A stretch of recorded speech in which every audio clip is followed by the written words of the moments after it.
On lui avait reproché un article non signé paru dans Jeune Afrique et qui évoquait le rôle présumé joué par le renseignement militaire congolais dans la mort de l'opposant chérubin Okende en juillet 2023.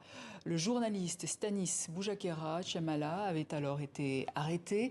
Après 6 mois de prison, il a été libéré le 19 mars dernier et il est avec nous ce soir. Stanis Boujakera, bonsoir. Bonsoir. Vous êtes en direct de Washington. Vous vivez d'ailleurs entre les États-Unis et la RDC depuis 2020. Voilà maintenant presque 2 mois que vous êtes sorti de prison. Quel souvenir gardez-vous de cette période à Makala où vous partagiez votre cellule avec l'opposant Jean-Marc Abound? Beaucoup de choses me viennent en tête quand on me parle encore de ce que je venais de connaître à la prison de Makala. Après de 7 mois d'injustice dans cette prison construite pour 1500 personnes, mais qui en compte aujourd'hui plus de 15 000.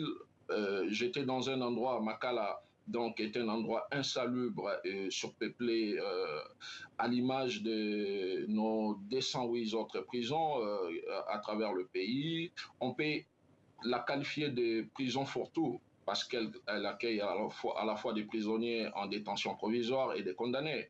Parfois des condamnés, parfois des très longues peines, des civils et des militaires, des adultes et des mineurs. En outre, dans des proportions rarement atteintes ailleurs, le prisonnier y sont logés selon de modalités particulièrement disparates, variant en fonction de leurs moyens financiers. Et donc, c'était des conditions très difficiles pour l'ensemble de détenus, et des conditions inhumaines, choquantes et insupportables. Des gens dormaient à même le sol, et dans le couloir, dans des toilettes, et ils étaient étouffés. C'est un brasier. C'était ça la situation de Makala. Et c'était une injustice qui devrait s'arrêter. Heureusement, ça s'est arrêté. Concernant les faits qui vous avaient été reprochés, pour vous, il s'est toujours agi d'accusations fallacieuses. Comment expliquez-vous ce retournement de situation des autorités? Je rappelle que le ministère public avait, dans un premier temps, fait appel de votre condamnation et bloqué votre libération. Et il est revenu sur sa décision quelques heures plus tard. Que s'est-il passé selon vous? Seul le pouvoir arrête le pouvoir.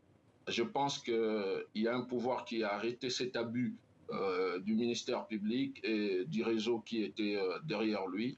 Et c'était une situation insupportable dans le sens où les accusations portées contre moi étaient totalement montées, fallacieuses, fabriquées. Et c'est ici l'occasion pour moi de remercier toutes les voix qui se sont levées pour défendre le principe, pour défendre le valeur, pour défendre notre liberté. Parce que actuellement, un peu partout à travers le pays, des journalistes sont menacés. Un peu partout à travers le pays, les journalistes sont intimidés, harcelés, poursuivis, emprisonnés injustement, réduits au silence pour la simple raison qu'ils révèlent de faits qui dérangent d'aucuns. J'en ai payé le prix fort avec une arrestation, une longue détention illégale sur base des accusations donc infondées. Je pense que c'est le pouvoir qui a arrêté le pouvoir. Mais vous croyez toujours en la liberté de la presse en RDC désormais? Ça reste un combat. Ça reste un combat. Il faut continuer à se battre parce que on n'a pas toutes les garanties sécuritaires pour assurer, permettre l'exercice d'un journalisme réellement indépendant que notre pays a réellement besoin. Une presse libre, je l'ai dit à l'occasion de la journée de la liberté de presse le 3 mai, une presse libre et indépendante est l'épine dorsale d'une démocratie saine.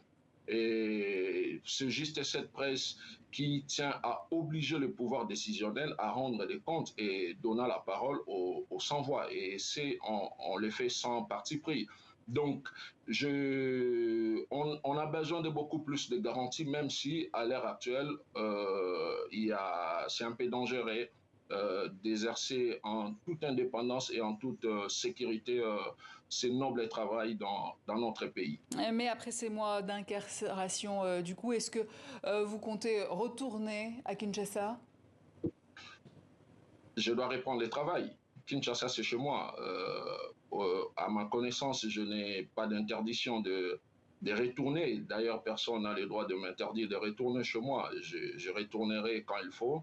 Je reprends le travail dans peu de temps et donc je vais reprendre en étant sur place à Kinshasa.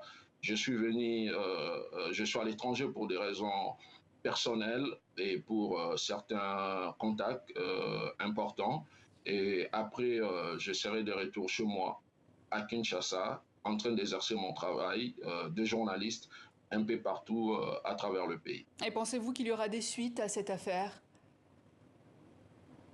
Il faut, moi je n'abandonne pas parce que une condamnation injuste et dictée m'a été collée. Il faut qu'on arrive à, à obtenir gain de cause et à se défendre une fois de plus pour que cette condamnation injuste soit levée. Et donc, il faut que le journaliste continue dans ces pays, le Congo, à faire son travail, parce que notre pays fait face à plusieurs défis, dont celui de la gouvernance. Et pour cela, il faut un journalisme indépendant. Et moi, j'ai des convictions pour une presse libre. J'ai des convictions pour une presse indépendante et professionnelle dans l'objectif de la UC au rang de quatrième pouvoir. Et ces combats pour une presse libre, elle n'est pas contre le pouvoir, encore moins contre l'opposition ou qui que ce soit. Mais c'est Merci. celui d'une presse axée uniquement sur le feu, rendue sans compromission ni complaisance. Merci Stanis Boujakera. Je rappelle que vous êtes correspondant pour Jeune Afrique, Reuters et directeur de publication adjoint du média en ligne actualité.cd.